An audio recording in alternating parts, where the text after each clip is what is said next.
Bulletin का बाकायदा आगाज़ करेंगे। सबसे पहले आपको बताएंगे कि भारत की कनाडा में दहशत गर्दी पाकिस्तान के लिए हैरानी की बात नहीं है। भारतीय मेल इंटेलिजेंस ऑफिसर पाकिस्तान में गिरफ्तार हुआ। भारत मकबूजा कश्मीर में रियासती दहशत गर्दी कर रहा है। सेक्रेटरी खारजा साइरस काजी की अक़वाम मुत्तहिदा के पाकिस्तान मिशन में प्रेस ब्रीफिंग, कहा कि वज़ीर आज़म पाकिस्तान ने इस्तक़बालिया और इफ्तिताही इजलास में शिरकत की है। अमरीकी सदर जो बाइडन के इशाये में शिरकत करेंगे और जनरल असम्बली इजलास में कश्मीर समेत तमाम मसाइल पर बात करेंगे।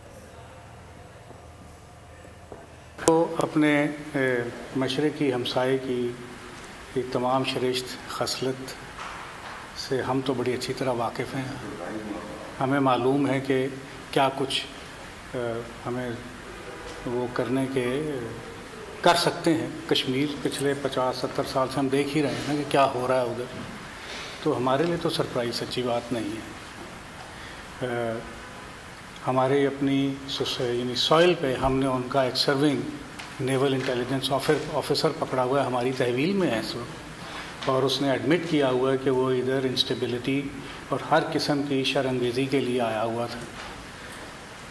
तो जो अब ये कनाडा के वज़ीर आज़म ने इल्ज़ाम लगाया है तो उसमें कुछ हकीकत होगी तो उन्होंने लगाया है। सब्सक्राइब करें और बेल दबाएं ताकि कोई खबर रह न जाए।